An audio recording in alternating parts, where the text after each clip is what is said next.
Today, I'd like to update the Unicredit Commerzbank video I did the other day, which I now pinned. It's number one up on my board. And we got some far more interesting news. Everything I said in that video is true, okay? But what we found out was totally different.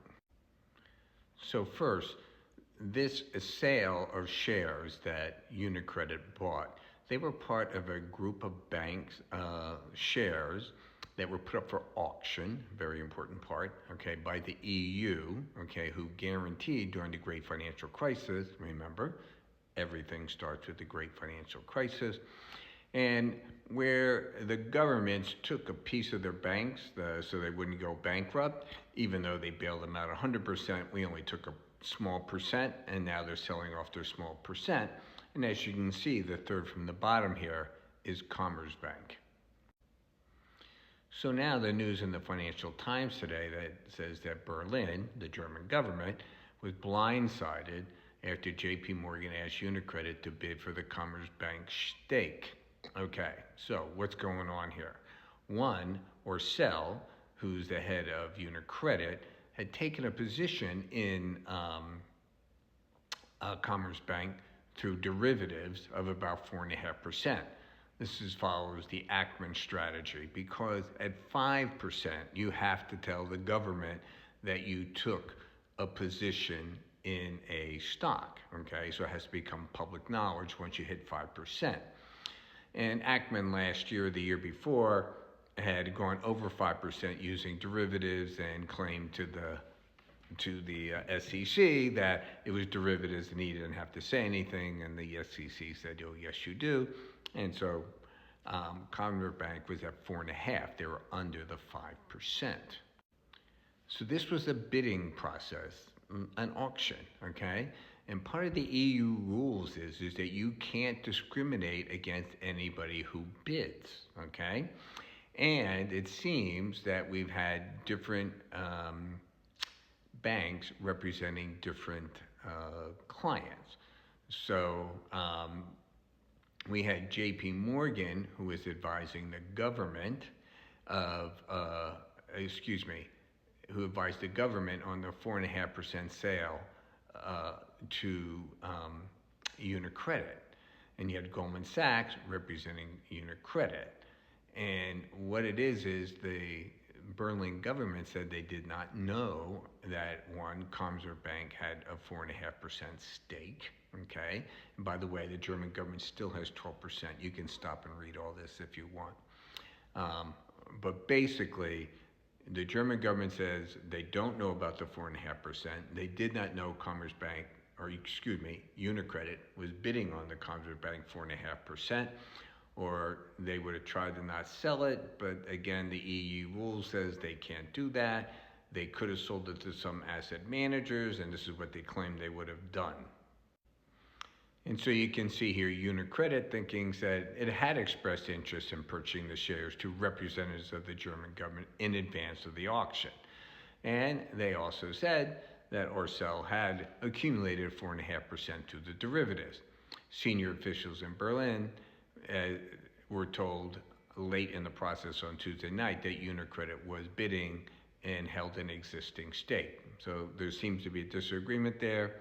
I am sure it'll be settled in court someday. So you can read through this. Everyone is fighting over those facts there. Who knew what and when, and also some of the banks involved in the process. If Unicredit was known as the bidder, they would have asked for a higher price because it's a strategic takeover and so forth and so on. Now the German government is pushing back, saying, look, I know you have to have a non-discriminatory process mandated by the EU, but it could have included terms to prevent any single bidder from acquiring all the shares. These are typical terms and conditions one set of these sales. Now, Goldman, which organized the auction along JP Morgan, had to withdraw midway through the process once Unicredit's interest became clear, leaving with JP Morgan to complete the book build. And Goldman is a longtime strategic advisor to Commerzbank and is now advising it on its takeover defense. JP Morgan has previously been an advisor to Unicredit. So, Unicredit, JP Morgan, Goldman Sachs, and the Federal Finance Agency have all declined to comment. So, what does this all mean? Yes, this is a lot of stuff in the weeds, as I like to say, the plumbing of the financial system. And it's kind of like, this is intramural sports here between the banks and what's going on. So I would say, given my first video, this one I'm making here is, I'm going to reiterate, this is historic, okay? Commerzbank is like 17 billion, and Deutsche Bank is 28 billion. Now, the German government for years has been trying to get Commerzbank and Deutsche Bank to merge, okay? And you got to think of something. Deutsche Bank is a $28 billion GSIB, right? A globally, systemically important bank, which means it's tiny. We got medium-sized banks here in America that are bigger than Deutsche Bank.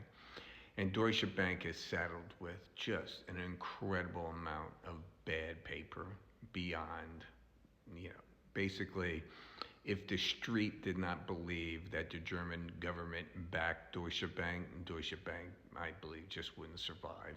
Okay, they couldn't get any financing to redo their debt, and if you don't have debt, then you're not leveraged, and if you're not leveraged, you're not making any money, and so Deutsche Bank would just go away.